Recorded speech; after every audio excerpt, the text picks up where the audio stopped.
So Ranganath అనే వ్యక్తి most controversial officer. ఎక్కడ పనిచేసినా ఆ జిల్లాలోనో ఆ ప్రదేశంలో ఏదో ఒక వివాదం అవుతుంది. కరీంనగర్లో పనిచేసినప్పుడు బండి అక్కడ బండి సంజయ్ని అరెస్ట్ చేశారు. వరంగల్లో మీరు భూమి తగాదాలు వాటి కోసం ఒక టాస్క్ ఫోర్స్ ఏర్పాటు చేశారు.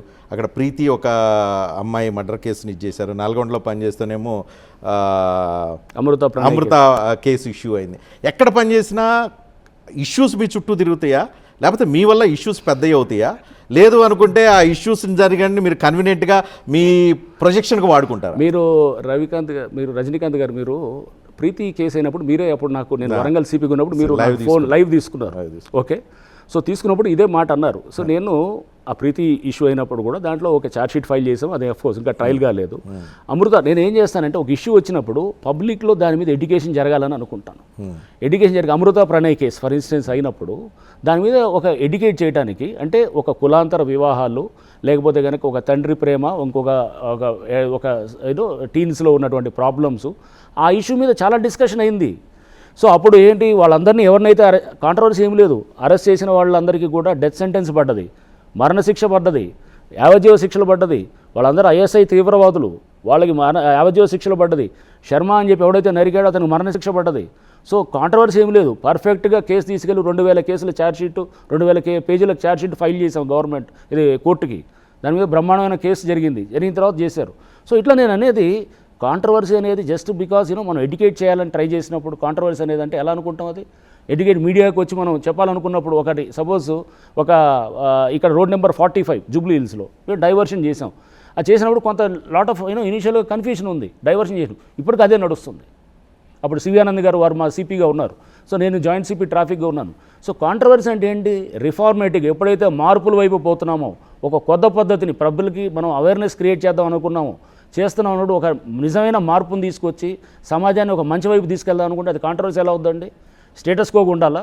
ఏ మార్పులు లేకుండా ఆఫీస్లో కూర్చొని ఏమీ చేయకుండా మనం చాలా ఈ ఉద్యోగం చాలు, ఇంతకే చాలు, మనం ఇటు ఎక్కడ ఎవరికి ఏ మార్పులు అవసరం లేదు అనుకుంటే ఆ పద్ధతి అనుకునేవాడు ఒకలాగా ఉంటాడు. నాలాగా అంటే నేను బహుశా చాలామంది అధికారులు ఉన్నారు, నాకన్నా బాగా చేసేవాళ్ళు చాలామంది ఉన్నారు. ఇష్టపడతారు అనుకుంటా, రిస్క్ టేకర్. అదే exactly, I'm risk taker but not a controversial officer. మీకు అది కూడా చెప్తున్నాను.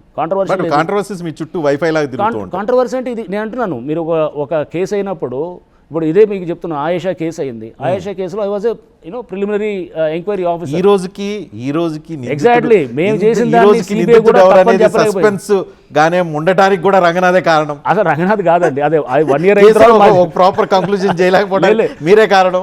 వినండి, బండి సంజయ్ కేసు మీరు కడితే ఇప్పటికే ఆ కోర్టులో కేసు కొట్టేసిన పరిస్థితి కంటే కోర్టులో చాలా కేసులు అక్విట్ అవుతాయండి.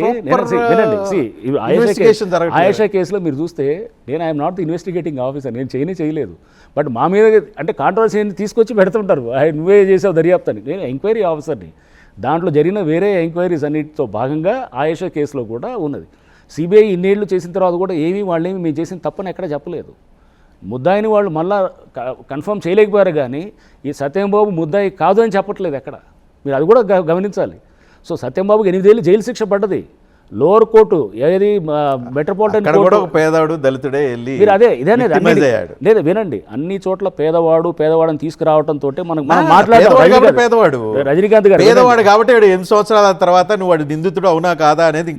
మరి ఇక్కడ అమృత ప్రణయ్ కేసులో ఎవరు వాళ్ళందరూ డబ్బున్నోళ్లే, వాళ్ళందరికీ యావజ్జీవ శిక్షలు పడ్డాయి. మరి వాళ్ళంతా 100 కోట్ల ఆస్తులు ఉన్నోళ్లే. మరి అక్కడెందుకు అనరు? మీరు కన్వీనియంట్గా అంటున్నారు. అంటే ఏంటంటే పేదవాడు అనేది మనం మాట్లాడటం అనేది చాలా వినటానికి చాలా బాగుంటుంది. బట్ యాక్చువల్గా జరిగేది గ్రౌండ్ రియాలిటీ మీకు చెప్తున్నాను. మనం మాట్లాడేది ఒకటి, జరిగేది ఒకటి. మీరు ప్రభుత్వ అధికారిగా ఉన్నారు. ప్రభుత్వం ఏం చెప్తే అది చేయటానికి, అంటే దాంట్లో చట్టాన్ని మీరు కూడా చేస్తూ ఉంటారని అంటున్నారు. అలాంటి సందర్భాల్లో మీరు ప్రభుత్వాలు కోరుకున్నప్పుడు కొంతమంది జైల్లో పెట్టించి అరెస్టులు చేయించి ఇలాంటివి చేస్తాయి. బండి సంజయ్ ఎగ్జాంపుల్ ఒకటి. ఇంకా ఇప్పుడు జరుగుతున్న పరిణామాలు కూడా కొన్ని ఎగ్జాంపుల్ ఏమున్నాయి పరిణామాలు మీరు చెప్పండి. ఇప్పుడు హైడ్రా పేరుతో జరుగుతున్నాయి కూడా. ప్రభుత్వంలో టాప్ మ్యాన్ ఎవరు ఉంటే వాళ్ళని మీరు ఇంప్రెస్ చేయడం కోసం ఎంతకైనా తెగిస్తారు. హైడ్రా పేరుతో ఏం జరుగుతున్నాయి చెప్పండి. సరే, వాటి ఇప్పుడు గంట నుంచి మనం మాట్లాడుకున్నాం. నేను అదే చెప్తున్నాను ఇందాకే. మీరు ఒక్కటి చూపించండి, ఒక్కటి హైడ్రా పేరు చెప్పి ఎక్కడన్నా వసూలు చేసినట్టు రంగనాథ్ ఉండి చేపించినట్టు లేకపోతే ఉన్నట్టు ఉంటే నేను హైడ్రాకి ఇప్పుడే వద్దు అని చెప్పి నేను పక్కకి వెళ్ళిపోయి నేను వేరే ఉద్యోగం చేసుకుంటా. ప్రభుత్వంలో టాప్ బాస్ని ఇంప్రెస్ చేసుకోవడం కోసం మీరు ఎందాకైనా వెళ్తారని. అలా ఉండదండి. అలా టాప్ బాస్ ఇంప్రెస్ చేయాలంటే కనుక పాత ఇప్పుడు హైడ్రా మీద ఇన్ని కంప్లైంట్లు వస్తున్నా, రంగనాథ్ మీద ఇన్ని కంప్లైంట్లు వస్తున్నా, ప్రస్తుతం ఉన్న సీఎం మిమ్మల్ని కనీసం మిమ్మల్ని తొలగించాలని ఆలోచన కూడా చేయట్లేదు. ఇదే సీఎం చాలా మంది ఆరోపణలు వచ్చిన వాళ్ళందరూ పక్కన పెడుతున్నారు, మిమ్మల్ని మాత్రం పక్కన పెట్టలేదు. ఏం ఇంప్రెస్ చేశారు మీరు? మమ్మల్ని వేలాది మంది వచ్చి ఆఫీసుల్లో వచ్చి కలిసి లైన్లో నించొని పొద్దున్నుంచి లైన్లో నించొని ఉంటారు అక్కడ కలవటానికి. దానికి మేము మంచి చేసిన దాన్ని తొలగించాలంటారా? అంటే ప్రజలకు ఒక నమ్మకం కలిగిస్తే తొలగించాలంటారా? చెరువులు పునరుద్ధరణ చేస్తూ మనం అన్నింటినీ కూడా తయారు చేసిన దాన్ని తొలగించాలంటారా? మంచి చేస్తే తొలగించాలంటారా? అరే మంచి చేసే అధికారులే వాళ్ళు ఇప్పుడు మనం చూస్తే కనుక తక్కువ సంఖ్యలో ఉంటారు. ఆ అధికారులు మీరు తొలగించాలంటే ఏం ఇండికేషన్ ఇవ్వాలనుకుంటున్నారు? ప్రభుత్వం ఎందుకు ఇస్తుంది? ప్రభుత్వం మంచిగా చేసే వాళ్ళని దగ్గర తప్పకుండా ప్రోత్సహించాలని ముఖ్యమంత్రి గారు కూడా బహుశా అదే నన్ను ఆ యాంగిల్లోనే చూస్తుంటారు.